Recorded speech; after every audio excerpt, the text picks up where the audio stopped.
നമസ്കാരം. മംഗള ന്യൂസിലേക്ക് എല്ലാവർക്കും സ്വാഗതം. ഞാൻ ബിനി പ്രംരാജ്.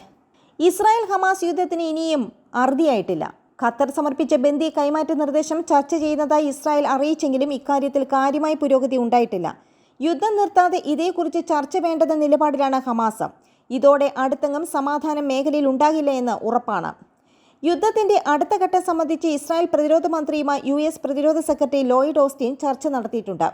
ആക്രമണം ഹിസ്ബുള്ളയെ ലക്ഷ്യമാക്കിയും ശക്തമാക്കിയിട്ടുണ്ടെന്ന് ഇസ്രായേൽ. ലെബനിലേക്കാണ് ആക്രമണം വ്യാപിപ്പിക്കുന്നത്. ഇന്നലെ ഗസയിൽ ഇസ്രായേൽ ആക്രമണത്തിൽ 200ഓളം പേർ കൊല്ലപ്പെട്ടു. ബന്ദികളെ ഉടൻ മോചിപ്പിക്കണമെന്നാവശ്യപ്പെട്ട് ജെറുസലേമിൽ വൻ പ്രതിഷേധമുണ്ടായി. ഇസ്രായേലിനെ വെറുതെ വിടില്ലെന്ന മുന്നറിയിപ്പുമായി വീണ്ടും ഇറാൻ രംഗത്തെത്തി. ബന്ദി മോചനവുമായി ബന്ധപ്പെട്ട് പുതിയ ചർച്ച നടക്കുന്നതായി ഇസ്രായേൽ പ്രധാനമന്ത്രി ബെഞ്ചമിൻ നെതന്യാഹുവാണ് ബന്ധുക്കളെ അറിയിച്ചത്. എന്നാൽ ഇതിന്റെ വിശദാംശങ്ങൾ പുറത്തുവിടാനാകില്ലെന്ന നിലപാടിലാണ് ബെഞ്ചമിൻ നെതന്യാഹു. ഖത്തർ സമർപ്പിച്ച നിർദ്ദേശം രാത്രി ചേർന്ന യുദ്ധകാര്യ മന്ത്രിസഭാ യോഗം ചർച്ച ചെയ്തതായി ഇസ്രായേൽ മാധ്യമങ്ങൾ റിപ്പോർട്ട് ചെയ്തു. അതേസമയം നേരത്തെയുള്ള നിലപാടിൽ യാതൊരു മാറ്റവുമില്ലെന്ന് ഹമാസ് നേതാക്കൾ പ്രതികരിച്ചു. ആക്രമണം പൂർണ്ണമായും നിർത്താതെ ബന്ദി കൈമാറ്റം ഉണ്ടാകില്ലെന്ന് അൽ-ഖസം ബ്രിഗേഡ് വക്താവ് അബു ഉബൈദ പറഞ്ഞു. മധ്യസ്ഥ രാജ്യമെന്ന നിലയ്ക്ക് ബന്ദി മോചനവുമായി ബന്ധപ്പെട്ട് ഖത്തർ നിർണായക റോളാണ് നിർവഹിക്കുന്നതെന്ന് US പ്രത്യേക ദൂതൻ റോജർ കാറന്റസ് അറിയിച്ചു. ബന്ദികളെ ഉടൻ തിരിച്ചെത്തിക്കണമെന്നാവശ്യപ്പെട്ട് ഇസ്രായേലിൽ പ്രതിഷേധം വ്യാപകമായതോടെ ബെഞ്ചമിൻ നെതന്യാഹു കൂടുതൽ സമ്മർദ്ദത്തിലായി. 3 ബന്ദികളെ വെടിവെച്ചു കൊല്ലാനിടയായത് ഗുരുതര വീഴ്ചയാണെന്ന് സമ്മതിക്കുന്ന ഇസ്രായേൽ സൈനിക റിപ്പോർട്ടും പുറത്തുവന്നു. കടുത്ത മാനസിക സമ്മർദ്ദമാണ് വെടിവെപ്പിന് പിന്നിലെന്ന സൈനിക വാദം പക്ഷേ ജനങ്ങൾ തള്ളുകയാണ്. ഇസ്രായേലിന്റെ 3 ഹെലികോപ്റ്ററുകൾക്ക് നേരെ ആക്രമണം നടത്തിയതായി അൽ-ഖസം ബ്രിഗേഡ് അറിയിച്ചു. 3 സൈനികർ ഇന്നലെ കൊല്ലപ്പെട്ടതായും 49 പേർക്ക് പരിക്കേറ്റതായും സൈന്യം സ്ഥിരീകരിച്ചു. ഹമാസിൽ നിന്ന് ഇസ്രായേലിന്റെ സുരക്ഷയ്ക്ക് ഭീഷണി ഉയരാത്ത സാഹചര്യം ഉണ്ടാകണമെന്ന് US പ്രതിരോധ സെക്രട്ടറി ലോയിഡ് ഓസ്റ്റിൻ ഇസ്രായേലിനെ അറിയിച്ചതായി പെന്റഗൺ വ്യക്തമാക്കി. അതിനിടെ ഇസ്രായേൽ ഹമാസ് യുദ്ധം അവസാനിപ്പിക്കുവാൻ 3 ഘട്ട കർമ്മ പദ്ധതി മുന്നോട്ട് വെച്ചതായി ഈജിപ്ത് അറിയിച്ചിട്ടുണ്ട്. ഇരുകൂട്ടരുടെയും പരിഗണനയ്ക്കായി പദ്ധതി സമർപ്പിച്ചതായി മറുപടി കാക്കുകയാണെന്നും ഈജിപ്ത് സ്റ്റേറ്റ് ഇൻഫർമേഷൻ സർവീസ് മേധാവി ദിയ റഷ്മാൻ അറിയിച്ചതായി റോയിട്ടേഴ്സ് വാർത്താ ഏജൻസി റിപ്പോർട്ട് ചെയ്തു. ഗസയിലെ രക്തച്ചൊരിച്ചിൽ ഒഴിവാക്കി സമാധാനം പുനഃസ്ഥാപിക്കുവാൻ ബന്ദികളുടെയും തടവുകാരുടെയും കൈമാറ്റം ഉൾപ്പെടെ വിവിധ ഘട്ട വെടിനിർത്തലാണ് ഉദ്ദേശിക്കുന്നത്. കൂടുതൽ വിവരങ്ങൾ ചർച്ചകൾക്ക് ശേഷം മാത്രമേ പുറത്തുവിടുകയുള്ളൂ എന്നും അദ്ദേഹം പറഞ്ഞു. അതേസമയം ഗസയിൽ ഇസ്രായേൽ സേന കനത്ത ആക്രമണം തുടരുകയാണ്. വടക്കൻ മധ്യ തെക്കൻ ഗസകളിൽ ആക്രമണം രൂക്ഷമായി കൊണ്ടിരിക്കുന്നു. മഗസി ഉൾപ്പെടെ അഭയാർത്ഥി ക്യാമ്പുകൾക്ക് നേരെ നടന്ന ആക്രമണത്തിൽ നിരവധി പേർ മരിച്ചു. വെസ്റ്റ് ബാങ്കിലും ഇസ്രായേൽ അതിക്രമം തുടരുകയാണ്. ഗസയിൽ മരണം 21,320. പരിക്കേറ്റവരുടെ എണ്ണം 55,603 ഭക്ഷണവും വെള്ളവും മരുന്നുമില്ലാതെ വടക്കൻ ഗസയിൽ ആയിരങ്ങൾ നരകിക്കുകയാണ്. വ്യാഴാഴ്ച 2 ഓഫീസർമാരും സൈനികരും കൊല്ലപ്പെട്ടതോടെ ഒക്ടോബർ 7 യുദ്ധം ആരംഭിച്ചത് മുതൽ മരിച്ച ഇസ്രായേൽ സൈനികരുടെ എണ്ണം 501. കരയുദ്ധം ആരംഭിച്ചത് മുതൽ 173 സൈനികരാണ് കൊല്ലപ്പെട്ടത്. 3000 സൈനികർക്ക് പരിക്കുണ്ട്. ഇസ്രായേൽ അധീനതയിലുള്ള ഗോലാൻ കുന്നിൽ ഡ്രോൺ തകർന്നു വീണു. അതിനിടെ യുദ്ധം ലെബനിലേക്കും വ്യാപിക്കുമെന്ന് ഇസ്രായേൽ സൈനിക മേധാവി ഹെർസി ഹലായി പറഞ്ഞു. ലെബനിൽ നിന്ന് ഹിസ്ബുള്ള ആക്രമണം ശക്തമാക്കിയ സാഹചര്യത്തിലാണിത്. അതേസമയം ഗാസയിൽ ഹമാസ് തടവിലാക്കിയവരെ ഇസ്രായേൽ സൈന്യം വധിച്ചതുമായി ബന്ധപ്പെട്ട് കൂടുതൽ വിവരങ്ങൾ പുറത്തു വന്നിരിക്കുന്നു.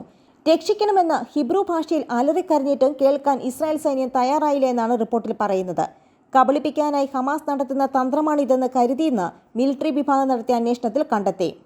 ഡിസംബർ 10 ഹമാസ് നിയന്ത്രണത്തിലുള്ള കെട്ടിടത്തിന് സമീപം ഇസ്രായേൽ സൈന്യം കടന്നു കയറിയത്.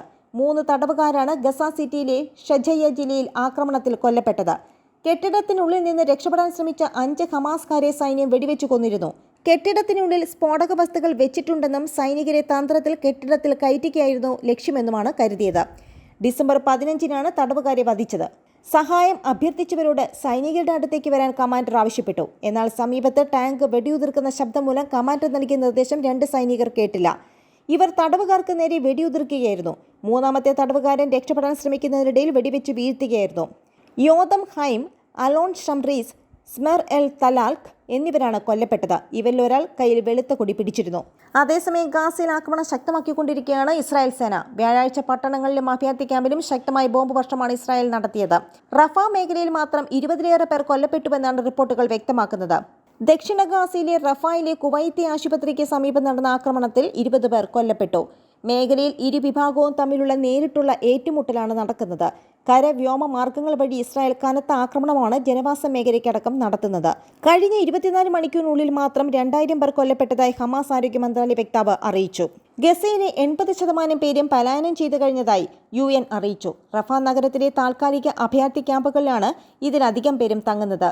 ഈ ക്യാമ്പുകൾക്ക് നേരെയാണ് ഇസ്രായേൽ സേന ഇപ്പോൾ ആക്രമണം ശക്തമാക്കിയിരിക്കുന്നത്.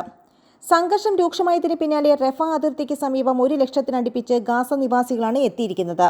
സെൻട്രൽ ഗാസയിലെ അൽ-മഗാസി അഭയാർത്ഥി ക്യാമ്പിന് നേരെ തിങ്കളാഴ്ച ഇസ്രായേൽ നടത്തിയ ആക്രമണത്തിൽ 70 പേർ കൊല്ലപ്പെട്ടിരുന്നു. ഒക്ടോബർ 7 യുദ്ധം ആരംഭിച്ചതിന് ശേഷമുള്ള ഏറ്റവും മാരകമായ ആക്രമണങ്ങളിലൊന്നായിരുന്നു ഇത്.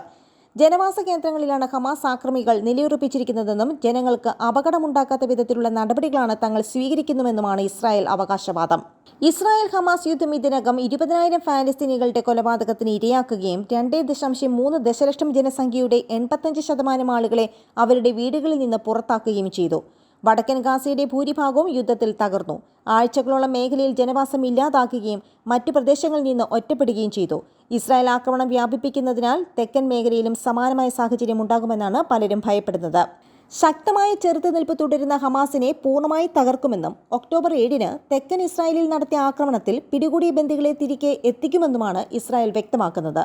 വെടിനിർത്തലിനുള്ള അന്താരാഷ്ട്ര ആഹ്വാനങ്ങളെ ഇസ്രായേൽ ഉദ്യോഗസ്ഥർ പൂർണ്ണമായും തള്ളിക്കളയുകയും ഇത് ഹമാസിന്റെ വിജയത്തിന് തുല്യമാണെന്ന് ഇസ്രായേൽ പറയുകയും ചെയ്യുന്നു. നന്ദി, നമസ്കാരം.